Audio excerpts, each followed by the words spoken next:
Kerajaan Negeri Perak mengucapkan tahniah buat atlet Muay Thai negeri itu Muhammad Rifdin Masdo yang merangkul pingat emas dalam kejuaraan remaja dunia baru-baru ini. Esko Belia dan Sukan Komunikasi dan Multimedia Negeri Khairul Syahril Muhammad berkata, pencapaian yang ditonjolkan menjadikan atlet tersebut jaguh bertaraf dunia. Atlet Muay Thai yang memenangi pingat emas, perak dan gangsa di kejuaraan juara dunia remaja di Thailand baru ini, masuklah Rifdin. Yang mana ini adalah atlet Sukma yang akan kita bawa ke peringkat Sukma nanti. Dan terima kasih banyak tahniah pada Rifdin kerana seorang anak muda yang telah pun menjadi jago dunia sebenarnya, yang akan kita pastikan usaha-usaha untuk kita menjaga dan juga mengiktiraf dunia akan kita laksanakan. Beliau berkata demikian ketika sesi penggulungan persidangan Dewan Undangan Negeri Perak. Dalam kejuaraan itu, Rifdin berjaya menewaskan wakil Thailand dalam kategori bawah 23 tahun elit 48 kilogram. Malaysian Championship Series 2021 menutup tiranya hari ini. Pelumba 4 orang muda negara, Michelle Syiah dan pasangannya Adi Rahimi menebus kekalahan pusingan ketiga semalam apabila berjaya menamakan pusingan akhir bagi musim 2021 hari ini dengan kedudukan podium. Dalam saingan kategori Stock Production 2 atau SP2, walaupun agak ketinggalan pada awal saingan, mereka berjaya mengungguli pelumba endurance 300 km di litar antarabangsa Sepang dalam tempoh 2 jam 32 minit 14 saat.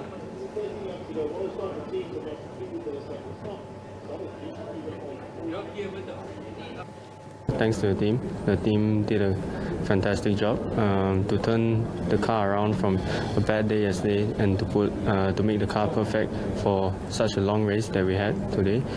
And pit stop was on point. The crews did a good job. Drivers as well. Both of us, we did a good job putting it on the dot on the pit stops. And yeah, we were putting in very consistent good lap times, good enough to maintain our gap and yeah, bring it home. Yeah. Not that satisfied because I couldn't defend my title in 2019, but yeah, still a good way to end the season. Selepas kes Sarakunan, seorang lagi pemain Selangor FC, A. Namatevan, memilih untuk beraksi bersama Negeri Sembilan FC sebagai pasukan baharunya. Pemain bahagian pertahanan itu kini menjadikan Paroi sebagai gelanggang untuk mempamerkan aksi. Pengumuman itu dibuat NSFC menerusi ciapan di Twitter. Namatevan dijangka diletakkan di posisi pertahanan dan sayap kanan pasukan. Pemain berusia 25 tahun itu memulakan karier dengan menyertai pasukan remaja Selangor. Dia kemudian diserap ke pasukan utama Selangor pada 2016 dan mewakili pasukan itu hingga musim 2021. Kelab badminton Petaling Jaya BC bersedia untuk melangkah kejutan pada saingan Top Glove Purple League Pro-Am 2021 apabila giat menjalani latihan menjelang pertandingan yang bakal berlangsung pada minggu depan. Mula ditubuhkan pada 2014, Petaling Jaya BC akan memulakan kempen mereka dengan membuat perhitungan berdepan Bandar Maharani BC pada Selasa nanti. Menurut pengurus pasukan Yo Sio Chung, para pemainnya mempamerkan semangat yang tinggi semasa sesi latihan dan percaya mereka mempunyai peluang untuk mewakili Malaysia pada masa hadapan. Will allow all our players to have much experience as they will be playing amongst all the best players in the nation, and they can also use this experience to gauge where they are standing. Petaling Jaya BC akan merebut 2 slot ke separuh akhir di dalam kumpulan B bersama-sama Ampang Jaya BC, Jinjang BC, Rawang BC dan Bandar Maharani BC. Kejuaraan Top Glove Purple League Pro-Am akan berlangsung di Komplek Kejiran Persing 11 Putrajaya pada 21 hingga 26 Disember. Pertandingan berpasukan campuran ini akan dijalankan dalam format round robin dengan 2 pasukan setiap kumpulan akan layak untuk beraksi di peringkat separuh akhir. Perkembangan sukan luar negara, sukan Formula 1 pemandu Mercedes Lewis Hamilton digunakan darjah kesatria oleh Putera Charles di Istana Windsor, England. Bintang F1 berusia 36 tahun itu menerima anugerah tersebut yang membawa gelaran Sir bagi menghargai sumbangannya dalam sukan pemotoran. Pemandu yang berasal dari Stephen H. Hertfordshire itu turut ditemani ibunya Carmen Laberstier. Sepanjang kariernya, sehingga kini Hamilton telah merangkul 7 gelaran dunia menyamai rekod legenda Michael Schumacher. Namun percubaannya untuk melakar rekod baharu dengan memenangi kejuaraan dunia ke-8 tidak kesampaian apabila disekap pelumba Red Bull Max Verstappen di Abu Dhabi Ahad lalu. Dia bagaimanapun memegang rekod dunia dengan 103 kemenangan di Grand Prix.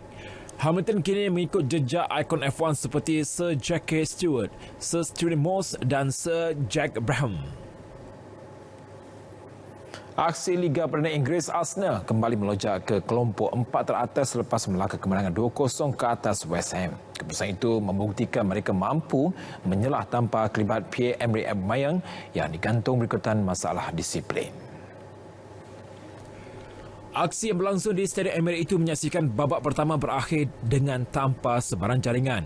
Tuan rumah berjaya mendahului menerusi Gabriel Martinelli kira-kira 3 minit selepas rehat. The Gunners berpeluang meraih gol kedua pada minit ke-69. Namun, sepakan penalti yang diambil oleh Alexander Lacazette berjaya ditepis keluar penjaga gol. Anak buah Mikel Arteta akhirnya berjaya meraih gol kedua hasil rebatan Emily Smith-Rowe pada hujung permainan. Kemenangan itu meletakkan Arsenal di kedudukan keempat buat pertama kali dalam tempoh lebih 2 tahun, satu mata di depan West Ham. Dalam perkembangan lain, Manchester United mungkin terpaksa menangguhkan pertemuan Liga Perdana Inggeris dengan Brighton di Old Trafford Sabtu ini. Ia berikutan peningkatan kes COVID-19 dalam skuad kelenian Ralf Rangnick itu. Terdahulu, perlawanan menentang Brentford Selasa lalu juga sudah ditangguhkan akibat penularan COVID-19 di dalam pasukan Red Devils itu. Pusat latihan United Kingdom di Carrington juga terpaksa ditutup pada Isnin dengan pemain-pemain tidak dibenarkan memasuki kem itu untuk tempoh 24 jam. Hanya mereka yang diuji negatif saja dibenarkan kembali menjadi latihan pada Rabu. Antara pemain yang sudah kembali berlatih adalah pemain pertahanan Victor Lindelof yang mengalami kesukaran bernafas ketika menentang Norwich sebelum ini. Saingan Piala Arab, Algeria mara ke perlawanan akhir selepas mendudukan tuan rumah Qatar 2-1 pada aksi separuh akhir. Muhammad Yusuf Belaili muncul viral apabila menjadikan gol kemenangan 17 minit sebelum tamat permainan. Beberapa kelab bola sepak terkemuka Eropah mengugul untuk tidak melepaskan pemain mereka bagi menyertai Piala Negara-Negara Afrika yang bakal berlangsung di Cameroon. Tindakan itu dilakukan berikutan kebimbangan terhadap protokol kesihatan COVID-19 lemah yang diamalkan.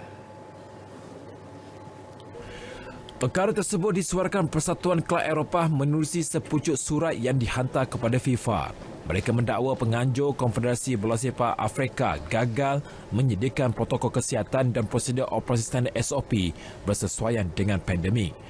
Justru kelab-kelab terbabit tidak mahu mengambil risiko yang akan mendedahkan pemain kepada jangkitan. Antara pemain yang dijangka beraksi dalam aksi merebut piala terbabit adalah bintang Liverpool Mohamed Salah dan Sadio Mane, pemain Manchester City Riyad Mahrez serta Ashraf Hakimi serta Idrissa Gana Gueye dari klub Paris Saint-Germain PSG. Kempen Piala Negara-Negara Afrika yang tertangguh sejak tahun lalu dijadual membuka tirai 9 Januari hingga 9 Februari depan. Edisi Sukan berakhir di sini. Kembali semula bersama Fahatul dan Syaril untuk perkembangan berita seterusnya. Assalamualaikum, sukan untuk semua. AFF Suzuki 2020.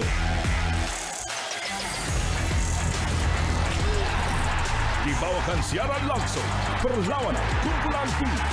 Ahad 19 Disember. Malaysia bertemu Indonesia 8 malam di saluran OK. Vietnam bertemu Kamboja 10 malam di saluran Sukan RTM. Saksikan juga secara penstreaman langsung di RTM Play.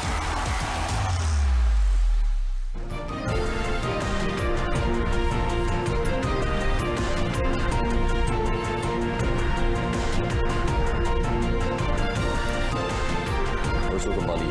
9 terbunuh selepas sebuah pesawat peribadi terhempas di lapangan terbang Las Americas di ibu negara Republik Dominican, Santo Domingo. Kesemua anak kapal dan penumpang termasuk penerbit muzik Jose Angel Hernandez, pasangan dan anaknya terkorban. Pesawat Gulfstream terbabit terhempas ketika cuba melakukan pendaratan kecemasan sesulan mengalami kerosakan. Pesawat dalam perjalanan menuju ke Florida. Permainan belon istana meletup di Australia. Akibatnya, 4 kanak-kanak maut dan beberapa lagi cedera parah selepas mereka melambung 10 meter ke udara. Insiden berlaku ketika murid sebuah sekolah rendah di utara Tasmania sedang bergembira meraihkan minggu terakhir persekolahan sebelum cuti Krismas. Beberapa helikopter penyelamat dan ambulans dihantar ke tempat kejadian, manakala media tempatan turut memaparkan pegawai polis dilihat menangis di lokasi. Lebih 45,000 penduduk meninggalkan kediaman masing-masing selepas taufan Rai membadai Filipina hari ini. Taufan itu membawa angin kencang sekuat 165 km sejam ketika melalui bahagian tengah dan selatan negara itu. Agensi Cuaca Kebangsaan memaklumkan taufan itu turut membawa hujan lebat yang boleh menyebabkan banjir. Taufan Rai atau dikenali sebagai Odete itu turut menyebabkan sejumlah penerbangan dibatalkan dan puluhan pelabuhan ditutup sementara waktu.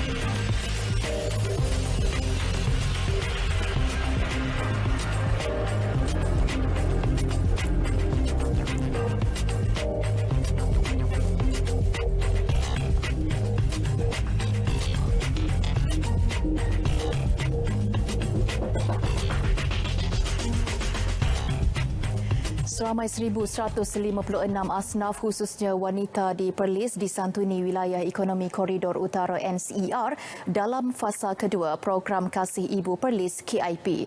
Melalui program itu, kesemua penerima bantuan menerima RM250 sebulan selama setahun bagi membeli barang keperluan asas dan RM500 setahun bagi tujuan perubatan. Menurut Adun Cuping Azmaiza Ahmad, bantuan berkenaan bertujuan mengurangkan beban kos sara hidup sejajar fokus utama kerajaan iaitu mencapai kadar sifar miskin tegar menjelang 2025.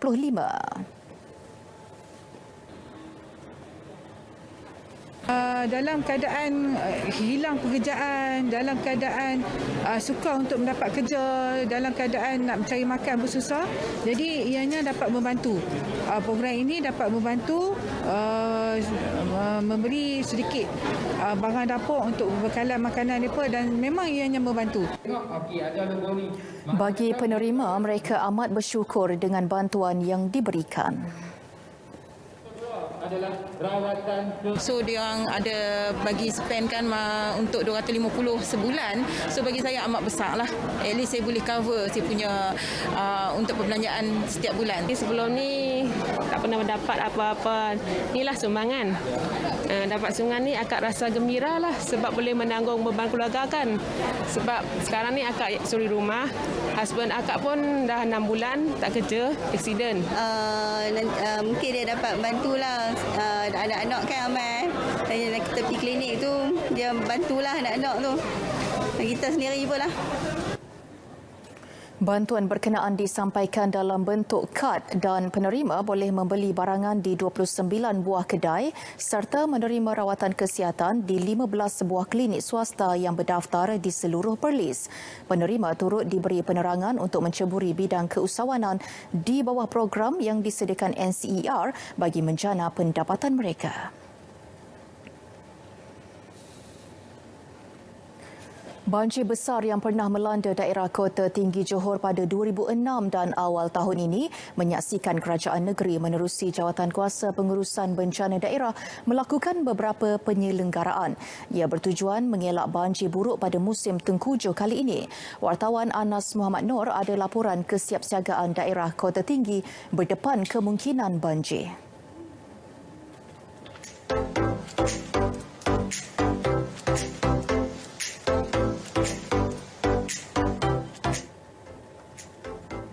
Tahun 2006 menyaksikan bandar Kota Tinggi lumpuh selepas ditenggelami banjir. Selain laluan yang menghubungkan ke daerah lain terputus. Tragedi sama berulang pada Januari tahun ini dengan lebih 2,000 penduduk terjejas dipindahkan ke 23 pusat pemindahan sementara. Manakala 13 laluan utama terputus hubungan. Pelbagai usaha dijalankan Jawatankuasa Pengurusan Bencana Daerah bagi mengelak bencana sama berulang. Pengurusinya, Datin Paduka Hazlina Jalil memaklumkan semua agensi terutama Jabatan Pengairan dan Saliran telah menjalankan kerja-kerja penyelenggaraan di lokasi yang sering kali banjir. Antaranya sistem saliran di Sungai Jamrud, Sungai Sepang, Kampung Sungai Mas dan Sungai Lalang, selain Kampung Kapal Lama dan Sungai Lepau.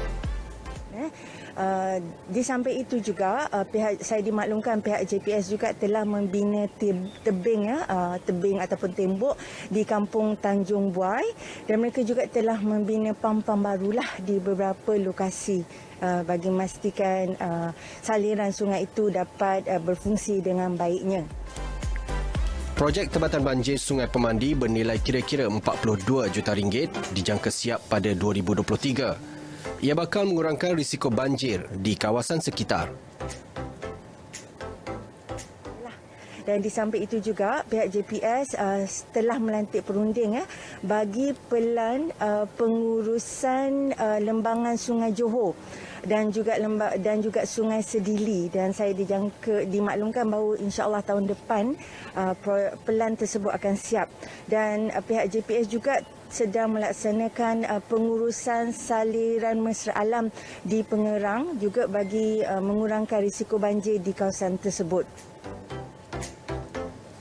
Kerajaan membelanjakan kira-kira RM30 juta bagi proses baik pulih kerosakan infrastruktur semasa banjir Januari lalu, manakala RM6 juta kerosakan dialami penduduk terjejas.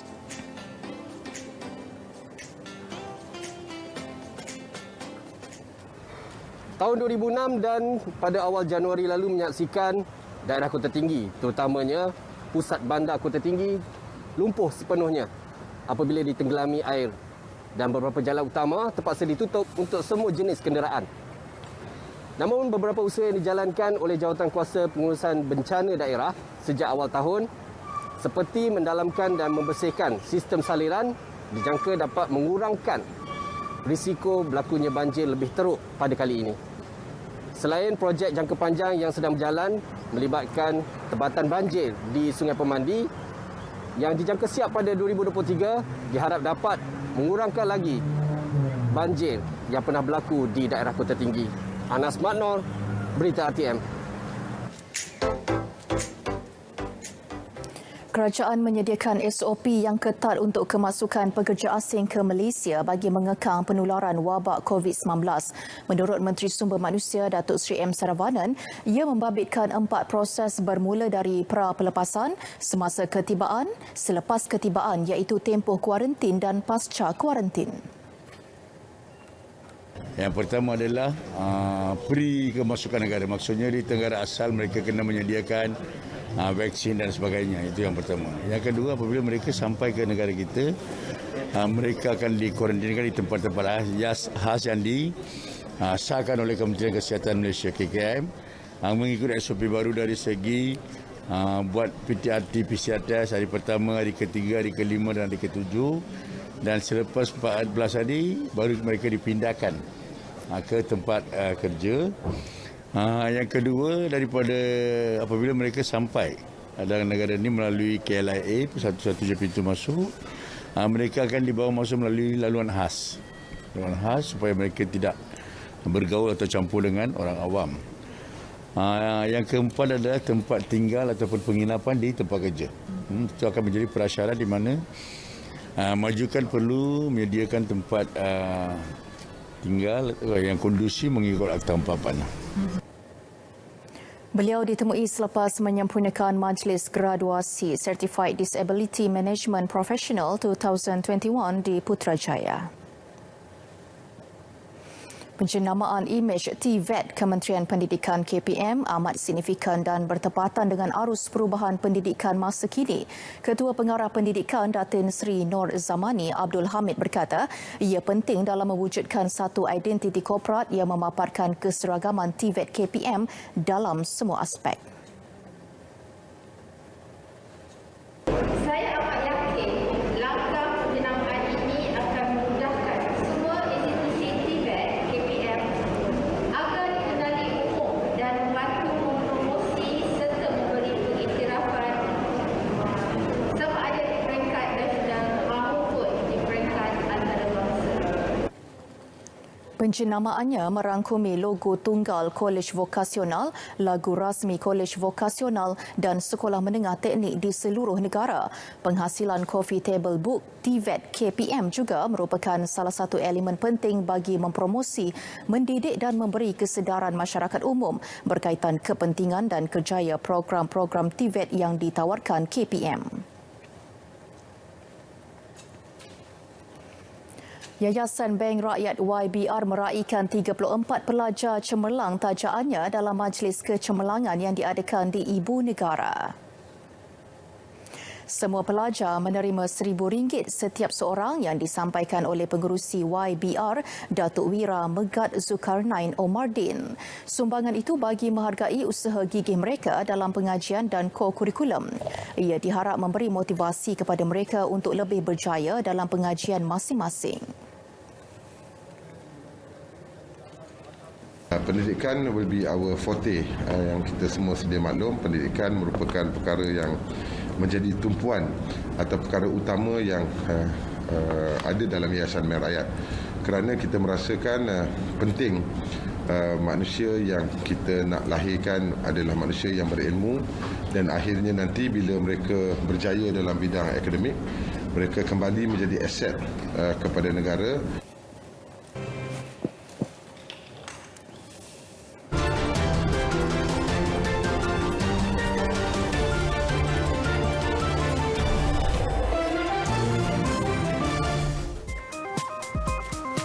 Cafe Sweet Fish di Thailand mencuri tumpuan ramai apabila pengunjung berpeluang berbanja dengan puluhan ikan koi yang dibiarkan berenang bebas di lantai premis.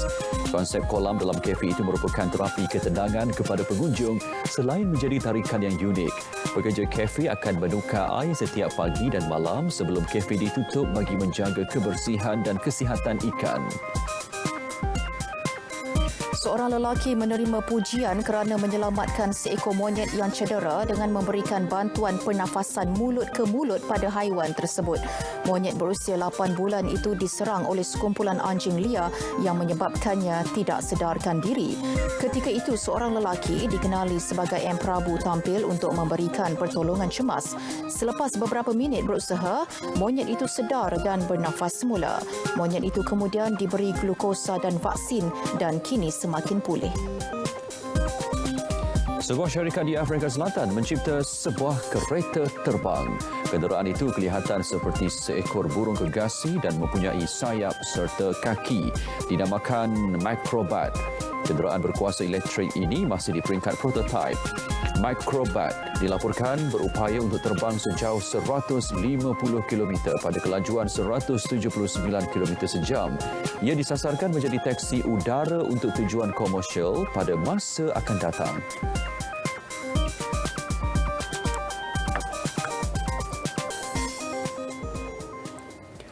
Baik, berita